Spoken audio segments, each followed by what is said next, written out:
Fillimisht si çdo ditë do të shohim ecurinë e tregjeve në sesionin e sotëm dhe do ta nisim me tregun e brendshëm valutor ku vjet re për gjatë ditës së sotme, një forcim i lekut përballë monedhave kryesore ndërkombëtare kundërta e asaj që ndodhi për gjatë ditës së djeshme.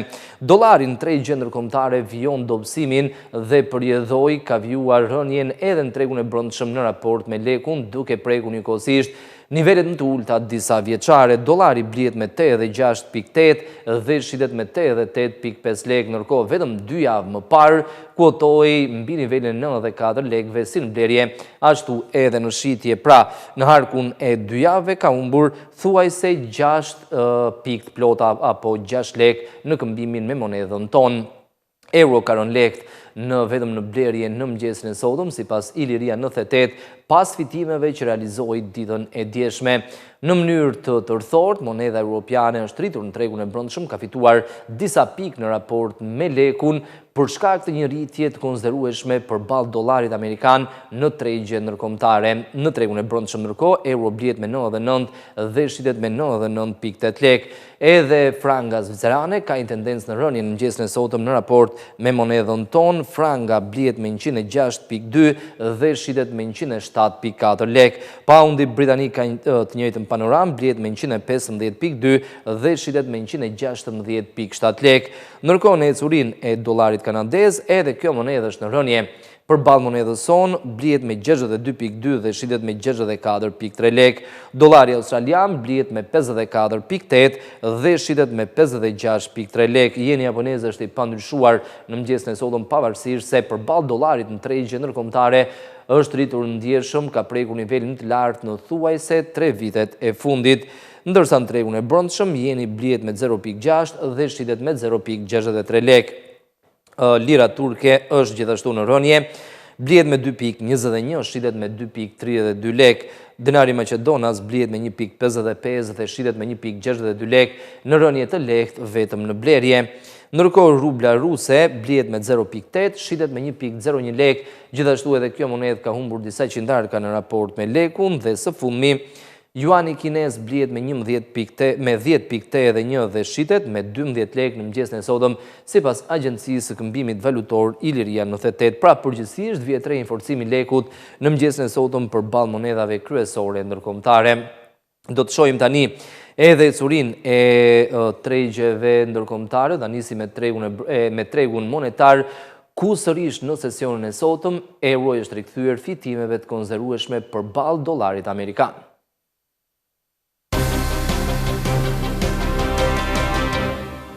Ditën e djeshme monedha i gjelbërt tentoi të rifitonte një pjesë të humbjeve përballë monedhave kryesore ndërkombëtare, por në sesionin e sotëm dollari është rikthyer sërish humbjeve pikërisht për shkak të politikave që po ndjek administrata amerikane, presidenti Donald Trump, dhe ç'është më rrezikshmja, gradualisht po bie besimi i mesetorëve tek monedha i gjelbërt që deri më tani është cilësuar si valuta kryesore e rezervës globale.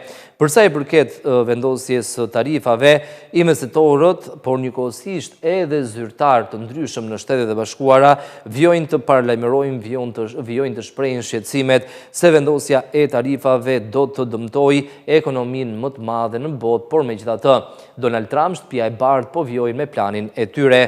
Përjedhojnë në sesionin e sotëm euro së bashku me jenin, por edhe frangën zvicerane që për gjatë kësaj periudhe janë cilësuar si monedha të sigurta.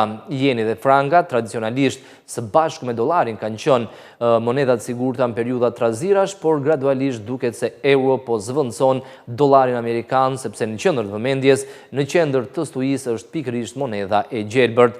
Dhe aktualisht euro ka fituar 0.89% të vlerës në raport me dollarin, po i afrohet më shumë nivelit të 1.14 dollarëve, që është njëkohësisht edhe niveli më i lartë në thuajse 3 vitet e fundit. Një euro këmbet me 1.13 edhe $1, ndërsa në harkun e këtij viti, në harkun e 4 muajve apo 3 muajve e gjysmë, dollari është vlerësuar ndjeshëm dhe euro nga rreth 1.02 që nisi vitin ka shkuar në 1.13 edhe 1 aktualisht. Paundi është në rritje me 0,36%, këmbehet me 1,3278 dolar. Humbjet më të mëdha, dolari i realizon pikërisht në raport me frangën zvicerane, ka humbur 1,17% vlerës, kuotohet në 0,8136 franga. Dolari australian është rritur lehtë me 0,05%, këmbehet me 0,6345 dolar amerikan. Ndërsa dolari kanadez është në rritje me 0,27% vlerës, përballë atij amerikan këmbehet me 0,7184 dolar amerikan, ndërsa përballë jenit dolari ka humbur 0,73% vlerës, këmbehet me 142,18 yen mesatarisht. Në tregun e kriptomonedave vjon stabiliteti edhe në sesionin e sotëm, ndërsa investitorët vjojnë presin të tjera zhvillime që kanë të bëjnë me ekonomi reale, me vendosjen e tarifave. Megjithatë, në harkun e 24 orëve, Bitcoin ka humbur rreth 2.000 dolar dhe tregtohet aktualisht në 83.402.53 dolar në rënje me 0,71%. Ethereum ka humbur 1,59% vlerës, kuotohet në 1.568.96 dolar. Ripple ka rënë me 2,71%, kuotohet në 2,0523 dolar. Litecoin është e vetmja në rritje të lehtë me 0,3% vlerës, kuotohet në 75,7 dolar dhe Bitcoin Cash ka humbur 1,1% dhe këmbehet me 320,27 dolar për çdo njësi Bitcoin Cash të tregtuar. Në këtë mënyrë gradualisht tregu i kriptomonedave po i rikthehet stabilitetit, pavarësisht se nga dita në ditë publikon fitime apo humbje, por që janë normale për këtë treg shumë të paqëndrueshëm. Në tregun e naftës, pas fitimeve të realizuara për 2 sesione me radhë, ditën e sotme çmimet janë rikthyer humbjeve, pikërisht për shkak të paqartësive të mëdha që ekzistojnë në lidhje me vendosjen e tarifave dhe në mënyrë veçantë me impaktin që do të ketë lufta tregtare në marrëdhënie tregtare midis Shteteve të Bashkuara dhe Kinës. Do të ngadalësohet, është e sigurt, ekonomia globale, por përjedhoi do të ngadalësohet njëkohësisht edhe kërkesa globale për energji, kërkesa globale për naftë. Sipas Agjencisë Ndërkombëtare të Energjisë, kërkesa globale për naftë pritet me një hap më ngadalt, madje me hapin më ngadalt në të paktën 5 vitet e fundit për gjatë 2025-s dhe njëkohësisht rritja e prodhimit në SBA do të zvoglohet për shkak tarifave të presidentit Donald Trump ndaj partnerëve tregtar, por njëkohësisht pritet që edhe vendet e tjera të ndërmarrin veprime hakmarrëse ndaj tarifave të vendosura nga administrata amerikane. Brendi Londrës tregtohet në 64,36 dolar për fuqi në rënje me 0,48%. Kjo kontratë në 2 javët e fundit që nga 2 prilli kur Donald Trump njoftoi tarifat ka humbur rreth 10 dolar. Nafta bruto amerikane është në rënje me 0,54% vlerës, kuotohet në 61 dolar, edhe kjo kontratë ka humbur rreth 10 dolar në arkun e 2 javëve dhe nafta e përpunuar në bursën e Londrës është në rënje me 0,59% dhe kuotohet në 608 dolar për ton. Në tregun e metaleve të çmuara, ari nuk po njeh limite dhe ka thyer rekorde të reja ditën e dieshme dhe ditën e sotme. Arsyeja kryesore është lufta tregtare mes ekonomive më të mëdha të botës dhe përshkallëzimi i saj.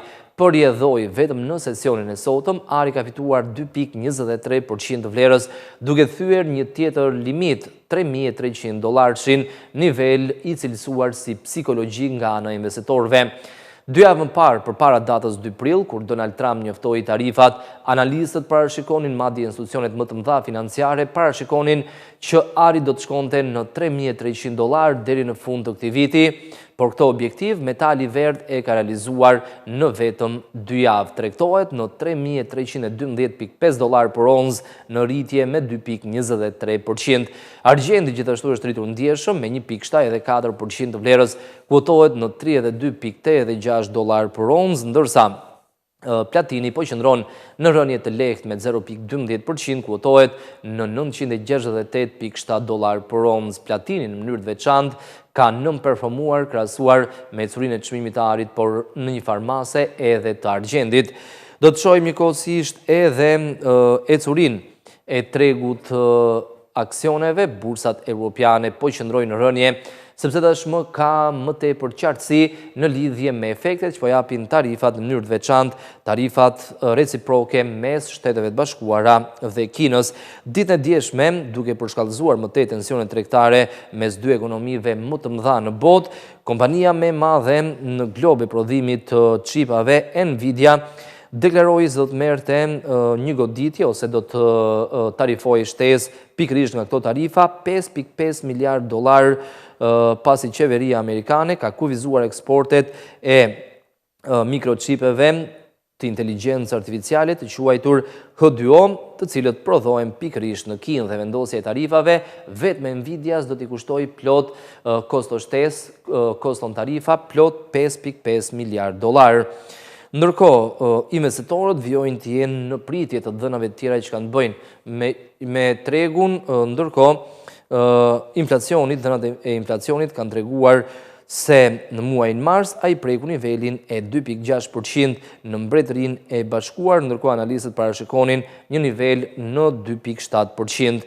Aktualisht, FTSE 100 i Londrës dhe DAX i Gjermanisë janë në rënje me 0.46 dhe 0.89%. CAC 40 i Parisit dhe indeksi i Zyriut SMI kanë humbur 0.77 dhe 0.54%, FTSE MIB i Milanos ka humbur 0.93% të vlerës. Në ecurinë e tre indekseve kryesore në Wall Street në sesionin e kaluar, vjetre gjithashtu një paqartësi e madhe tek investitorët dhe përjedhoi ka qenë një sesion me një volum të ulët të shkëmbimeve tregtare. Dow Jones është mbyllur në rënje me 0.38%, ndërsa Standard & Poor's 500 dhe Nasdaq kanë humbur 0.05 dhe 0.17% të vlerës. Do të shohim gjithashtu edhe ecurinë e korporatave të listuara në bursën e Frankfurtit në Gjermani, ku fitimet kryesohen nga sektori i shërbimeve, por njëkohësisht edhe ai energjetik. Sartorius është rritur me 2.88%, Merck, Ion, RWE, dy të fundit kompaninë energjetike dhe Deutsche Telekom janë rritur nga 0.41 deri në 1.19%. Në performancën më dobët në bursën e Frankfurtit, humbjet kryesohen nga kompanitë përgjithsisht eksportuese si Brenntag, Qiagen, Siemens Energy, Infineon dhe Siemens, që kanë rënë nga 1.96 deri në 2.79% të vlerës. Madje humbjet i kryeson Brenntag në rënje me 4.03%. Kjo ishte ecuria e tregjeve deri në këto momente.